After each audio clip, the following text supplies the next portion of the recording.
दिल तेजी से धड़कने लगता है जब विमान की इमरजेंसी लैंडिंग होती है। अब सोचिए ये सब पिछले कुछ हफ्तों से 100 से ज्यादा अधिक बार हो चुका है। वो सिक्योरिटी क्लियरेंस जिसको बोलते हैं, राइट, उस पर भी क्वेश्चन है। और तो मतलब एक थॉट आता है as a user, as airline user, मैं वो थॉट्स शेयर करता हूँ। अगर ये हॉक्स कॉलेज से भी किसी बच्चे को करी थी, ये है कि ये थ्रेट्स इंडिया के इकोनॉमिक ग्रोथ को भी टारगेट कर सकती है ना, क्योंकि एविएशन इंडस्ट्री एक सेंसिटिव सेक्टर है और बॉम्ब थ्रेट से ट्रैवल तो मतलब डिस्टर्ब हो ही रहा है ना। और इससे ना सिर्फ लोगों में डर फैलता है बल्कि इंटरनेशनल ट्रस्ट भी तो कम होता है। पर इन धमकियों लेकिन मेरा क्वेश्चन यहाँ पे दिमाग में ये आता है कि क्या हम सिर्फ एक्सटर्नल जो ये प्रॉब्लम्स हैं, एक्सटर्नल एलिमेंट्स हैं, उसको दोष दे सकते हैं, या क्या ये नहीं पॉसिबल है कि जो इंटरनल एंटी नेशनल एलिमेंट्स भी होते हैं ना हमारे, जो वो भी इस कॉन्स्पिरेसी का पार्ट हो सकते हैं। होक्स बॉम्ब थ्रेट जो और उनके पीछे जो ये कौन है, कौन हो सकता है, ये तो मतलब पता नहीं चल रहा अभी। क्या पाकिस्तान खालिस्तान जो भी है, मतलब वो तो वक्त आने वही पता चलेगा। नमस्कार दोस्तों, आज संवाद में आपका स्वागत है। हम आज एक विषय का बात करते हैं जो काफ़ी चिंताजनक है।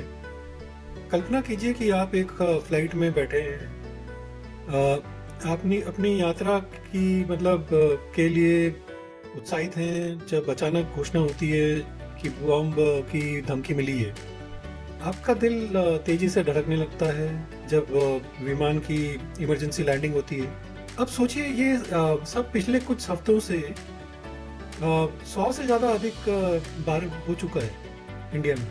यही है मतलब जो डरावनी सच्चाई में, मतलब आपसे कहूँ तो मतलब एक 12 साल के बच्चे ने कई शुरू की थी, बट भारत के विमान क्षेत्र में मतलब अफरा तफरी मचा दी है ये सब, और अब ये फिर भी चल रहा है। तो कौन करा रहा है?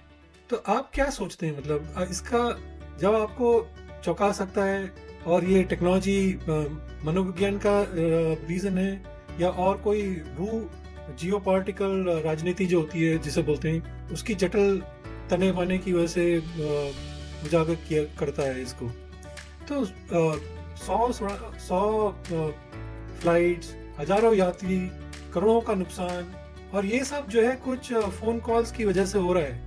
अब भारतीय एयरलाइंस को मिल रही बॉम्ब की झूठी धमकी में हालिया उछल जो ये सिर्फ उछाल जो हो रहा है, सिर्फ सुरक्षा का मुद्दा है नहीं है, ये हमारी बढ़ते कनेक्टेड दुनिया के लिए एक चेतावनी भी है।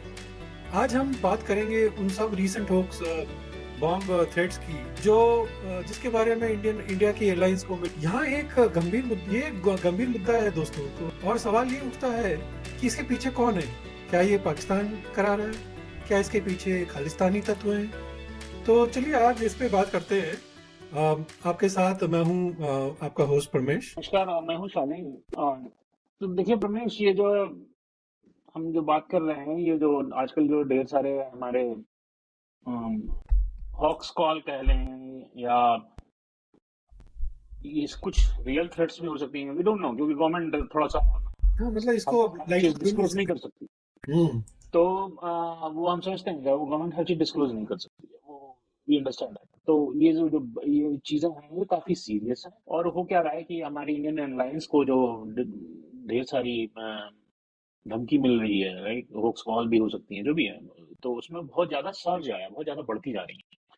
तो ये जो ये ना, इसमें मतलब इसमें कई एस्पेक्ट हैं प्रमेश। तो देखिए क्या होता है कि हमारी एयरपोर्ट अथॉरिटी जो है उसकी जो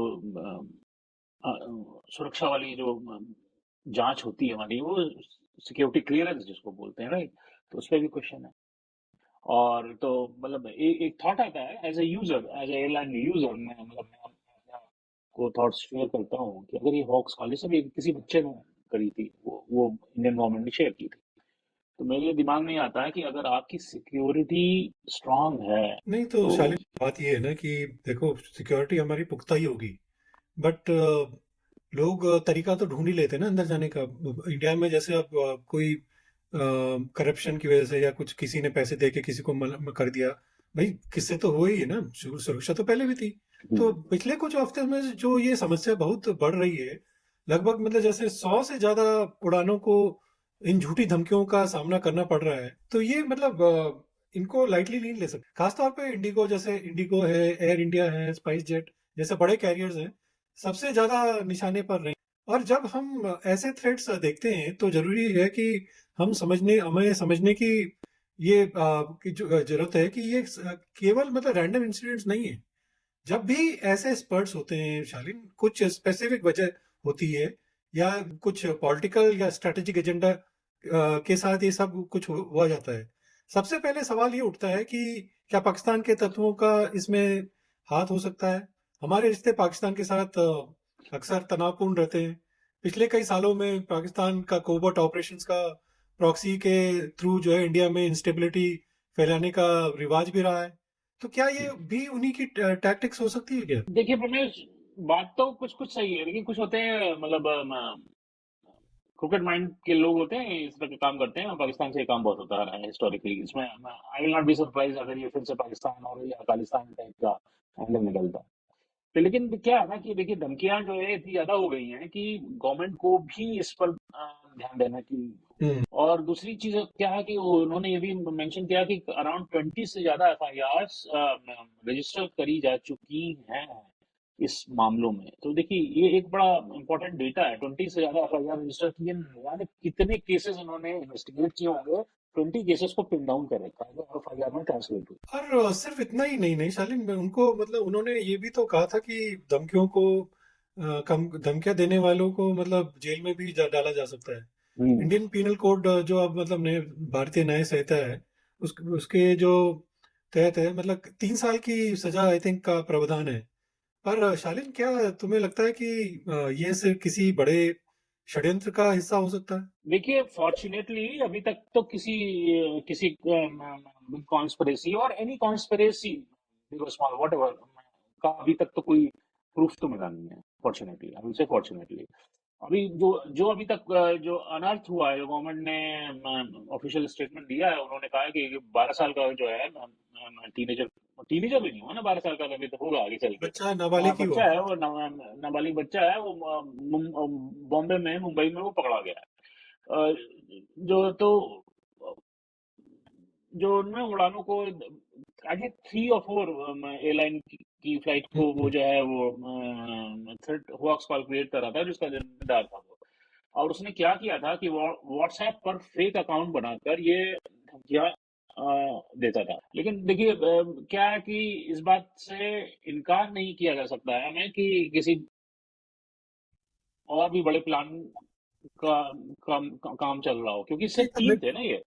बट ये एक मेरा प्रश्न ये है हम्म। कि मतलब 3-4 उसने बनाए हैं, होक्स हम्म। कॉल किए व्हाट्सएप में। कहते हैं, आप बोल रहे हो कि उसने जो है फेक अकाउंट्स खोले। अब हम्म। फेक अकाउंट्स के लिए खोलना आसान तो नहीं है, व्हाट्सएप में तुम्हें एक नंबर चाहिए। अब 3-4 नंबर उसके पास कहाँ से आए? नहीं, वो अभी तुम बहुत, देखो इंडिया में, मैं या बता अगर रहा हूँ देखे उसका तो। एक तरीका होता है। तो मैं I am not trying to prescribe. वो क्या है कि आप आपने तीन, जैसे आपके 3 गूगल अकाउंट हैं, जीमेल अकाउंट, ठीक है। उन तीनों पे अलग अलग आप गूगल वॉइस ले लो। और अच्छा, वो तीन, गूगल वॉइस से तुम ले लो, हाँ, अच्छा। गूगल, और 3 डिफरेंट डिवाइस पे व्हाट्सएप इंस्टॉल कर लो और उसमें गूगल वॉइस का नंबर दे दो। ओटीपी हाँ, देगा, उधर से वैसे हो जाता उस पर उसके पर ये पन्नू शन्नू भी काफी हल्ला कर रहे हैं ना कि भाई इंडियन एयरलाइंस में मत घूमो, उसमें अटैक करेंगे और ये सब जो है। हालांकि यूएस कुछ करता नहीं है, बट वो खुलेआम धमकी दे रहा है पन्नू। तो खालिस्तानी ग्रुप्स का एजेंडा भी हमेशा से भारत को डिस्टर्ब करने का रहा है ना, चाहे वो इंटरनेशनल लेवल पर हो या अंदरूनी। तो क्या आपको लगता है कि तरह इसके कि किसी तरह की अटकलें सही हैं, इन सब जो अटकलें हैं वो सही होंगी? है। देखिए, जो खालिस्तानी सेपरेटिस्ट जो है, उनका जो मुद्दा है काफी सेंसिटिव। तो और हम देख रहे हैं कि फॉरेन में भी ये ग्रुप्स काफी एक्टिव हैं। स्पेसिफिकली अगर आप देखिए तो कनाडा में, यूके, यूएस में भी थोड़ा थोड़ा है ही। तो अब गोल्डन टेम्पल एनिवर्सरी का जो हमारा टाइम था, तो उस समय जब खालिस्तानी ग्रुप के लिए जो ना इमोशनली और पॉलिटिकली सेंसिटिविटी शुरू हो जाती है, तो हुई थी तब। और ये हॉक्स जो बॉम्ब थ्रेट्स का टाइमिंग भी एक कोइंसिडेंस है कि नहीं, एक क्वेश्चन है। मुझे तो कोइंसिडेंस नहीं लगता। ठीक है। और अभी तक किसी भी देश का किसी भी देश कोई भी कंट्री या कोई भी सेपरेटिस्ट ग्रुप जो है ना इसको क्लेम नहीं किया है। और ये इंटेलिजेंस एजेंसी हमारी जो है पुलिस के साथ कोलैबोरेट करके इसकी जो है इंक्वायरी कर रही है, जांच कर रही है। और हम देखते हैं इनके सामने अभी तक क्या निकल के आता है। देखिए गवर्नमेंट का क्या होता है ना, थोड़ा सा ये सेंसिटिव इशू है, अगेन मैं कह रहा हूँ, तो गवर्नमेंट बहुत ही सोच समझ के इंफॉर्मेशन शेयर करती है इन सब चीजों में, अनलेस अनटिल वो पूरा टैप ना कर ले। हाँ, ये बात तो सही है। खैर, वी नीड हमें टू वेट धैर्य फॉर तो इट। रखना होगा थोड़ा, हाँ, और वी नीड जांच टू के वेट। नतीजे का इंतजार भी करना होगा। हम्म। एक और एंगल जो हमें नहीं भूलना चाहिए शालिन, वो ये है कि ये थ्रेट्स इंडिया के इकोनॉमिक ग्रोथ को भी टारगेट कर सकती है ना, क्योंकि एविएशन इंडस्ट्री एक सेंसिटिव सेक्टर है, और बॉम्ब थ्रेट से ट्रैवल तो मतलब डिस्टर्ब हो ही रहा है ना, और इससे हम्म। ना सिर्फ लोगों में डर फैलता है, बल्कि इंटरनेशनल ट्रस्ट भी तो कम होता है। पर इन धमकियों का मतलब एयरलाइंस पर क्या असर पड़ रहा है? देखिए असर तो बहुत बुरा पड़ रहा है, प्रमोद, बिजनेस का लॉस है, simple. Business is business, right. और क्या होता है कि कोई हॉक्स कॉल हुआ और वो फिर जो भी हुआ, तो आपको क्या होता है वो सॉरी डाइवर्ट करनी पड़ती है flight। और उसको तुरंत नियरेस्ट एयरपोर्ट पे कहीं लैंड कराना पड़ेगा, right? तो इमरजेंसी पूरी लैंडिंग ड्रिल करानी करनी पड़ती है। पड़ेगी। हाँ। पूरी ड्रिल तो करनी पड़ेगी। हाँ, और जैसे कि तो जैसे कि अभी जो रिसेंट बात कर रहे हैं, जो हमारे जो उस उस फ्लाइट से एसोसिएटेड जो एम्प्लॉयज होते हैं उनका वर्क लाइफ बैलेंस भी डिस्कस होता है, उसको भी देखना हम्म। चाहिए। और आजकल जब इंडिया की ना में ग्लोबल एविएशन हब है, ठीक है, तो हमारे एविएशन में India already globally good position ले चुका है, राइट। तो अब ऐसे बॉम्ब थ्रेट्स की टाइमिंग जो है, मुझे जो लगता है कभी कभी कि ये काफी सोच समझ कर साजिश टाइप की हो सकती है। और ये हो सकता है कि ये जो ना ये जो क्या कहते हैं, रॉन्ग रॉन्ग एलिमेंट्स होते हैं ना, जो हमारे जो इंडिया की प्रोग्रेस को नुकसान पहुंचाना चाहते हैं, डिटर करना चाहते हैं, चाहे वो पाकिस्तान हो या खालिस्तानी सेपरेटिस्ट ग्रुप हो या कुछ और सेपरेटिस्ट ग्रुप भी हो सकते हैं, कुछ कुछ कोई भी हो या कोई एक्सटर्नल फोर्स भी हो सकता है। तो वो क्या है कि उन सबका इंटेंशन एक है कि इंडिया की प्रोग्रेस में एक हिंड्रेंस क्रिएट करना। That's the summary. हाँ, और एक रिपोर्ट के मुताबिक जो है सिर्फ एक उड़ान को मोड़ देने से एयरलाइंस को हम्म। करीब 3 करोड़ का घाटा होता है। वाह। तो मतलब इसमें extra fuel, crew overtime, हम्म। पैसेंजर कंपनसेशन और दूसरे खर्चे भी शामिल है ना। तो ये बहुत चिंताजनक स्थिति है, क्योंकि एक तो ना तो मतलब टाइम तो वेस्ट होता ही है, बट पैसा भी तो बहुत लोगों का वेस्ट हो रहा है। बिल्कुल सही कहा रमेश, और इसलिए देखिए गवर्नमेंट ने इस मामले को बहुत ही सीरियसली ले रखा है। और अगर हम बात करें तो देखिए bureau of civil aviation security होती है, BCAS जिसको हम बोलते हैं, ने सारे एयरलाइंस के CEO के साथ एक मीटिंग की अभी फिलहाल में। और उन्होंने सभी एयरपोर्ट पर सिक्योरिटी बढ़ा दी है और नए सिक्योरिटी की गाइडलाइंस को भी इशू कर दिया है। लेकिन मेरा क्वेश्चन यहाँ पे दिमाग में ये आता है कि क्या हम सिर्फ एक्सटर्नल एक्सटर्नल जो ये प्रॉब्लम्स हैं या एक्सटर्नल एलिमेंट्स हैं उसको दोष दे सकते हैं, या क्या ये नहीं पॉसिबल है कि जो इंटरनल एंटी नेशनल एलिमेंट्स भी होते हैं ना हमारे जो वो भी इस कॉन्स्पिरेसी का पार्ट हो सकते हैं, जो लोकल अनसेटिस्फाइड डिसग्रंटेड ग्रुप जो होते हैं वो भी बॉम्ब हॉक्स क्रिएट कर सकते हैं, राइट। हाँ, इसलिए जरूरी है कि इंटेलिजेंस एजेंसीज और लॉ इन्फोर्समेंट इन सब एंगल्स को इन्वेस्टिगेट करें ना। तो और हम ये समझना होगा कि हमें समझना होगा कि चाहे ये होक्सेस हों, लेकिन इनका इम्पैक्ट बहुत सीरियस है। हर बार एयरपोर्ट का मतलब जैसे यह एयरलाइन को इवैक्यूएट करना, सिक्योरिटी चेक बढ़ाना, ये सब देश की इकोनॉमी और इमेज को डैमेज करता है ना। क्या आप इन नई गाइडलाइंस के बारे में कुछ बता सकते हैं? तो बिल्कुल प्रमेश, देखिए BCAS ने कहा है कि अब हर बॉम्ब थ्रेट को सीरियस माना जाएगा, मतलब माना जाता भी है, ऐसी बात लेना नहीं भी है। पड़ेगा, क्योंकि हाँ। पता नहीं चलेगा ना तुम्हें। हाँ। और जो एयरलाइंस को ना इमीडिएटली जो लोकल, जहाँ जिस एयरपोर्ट से ओरिजिनेटिंग फ्लाइट होती है उसके लोकल पुलिस को इन्वॉल्व करके बॉम्ब डिटेक्शन स्क्वाड को इन्फॉर्म करना होगा, वो सब हम्म, थ्रेट देना ना बहुत आसान सा हो गया, राइट। ये तो तो बात सही है। और ये जो साइबर टेरर एक्टिविटी होती है जिसको हम साइबर टेररिज्म भी कहते हैं, कि एक बहुत बड़ी प्रॉब्लम हो चुकी है आज की दुनिया में, राइट। इसलिए हमें साइबर सिक्योरिटी को भी बहुत स्ट्रेंथन करने की जरूरत है यहाँ पे। हाँ, ये तो बहुत ही जरूरी कदम है एक्चुअली, क्योंकि और साथ ही मतलब पब्लिक की अवेयरनेस को भी बहुत जरूरी है ना। अवेयरनेस के लिए भी मतलब लोगों को अपना अवेयर रहना चाहिए कि भाई क्या हो रहा है, किसी भी चीज को लाइटली मत। कई बार होक्स कॉल्स के पीछे भी लोगों के मजाक या फ्रस्ट्रेशन भी होता है ना, लेकिन उन्हें समझना होगा कि ये किसी तरह से मतलब ये मजाक का खेल नहीं है, इससे पूरी सिस्टम का नुकसान होता है। पर ये जो है ना मतलब बहुत सीरियस चीज है। क्या इन सब यात्रियों की सुरक्षा सुनिश्चित हो पाएगी? देखिए प्रमेश, क्या है ना कि देखिए सिक्योरिटी तो सबसे बड़ी प्रायोरिटी है, इसमें तो कोई कोई डाउट है नहीं। इंडिया में स्पेसिफिकली मुझे लगता है सिक्योरिटी बहुत टॉप प्रायोरिटी है। पर साथ में ये भी है ना कि देखिए डर डर के कितने दिन तक जियोगे, वो ये पॉसिबल तो नहीं है। हाँ। है। तो अब एयरलाइंस और सिक्योरिटी एजेंसी अपना काम कर रही हैं, तो और वो हमेशा से करती रही है, और हमें भी सतर्क रहना होगा, हमें भी उनको सपोर्ट करना चाहिए as a consumer, as a aware consumer मैं कह रहा हूँ। और उनको कोई भी हमें प्रॉब्लम दिखे तो हमें सपोर्ट करना चाहिए, तुरंत इन्फॉर्म करना चाहिए।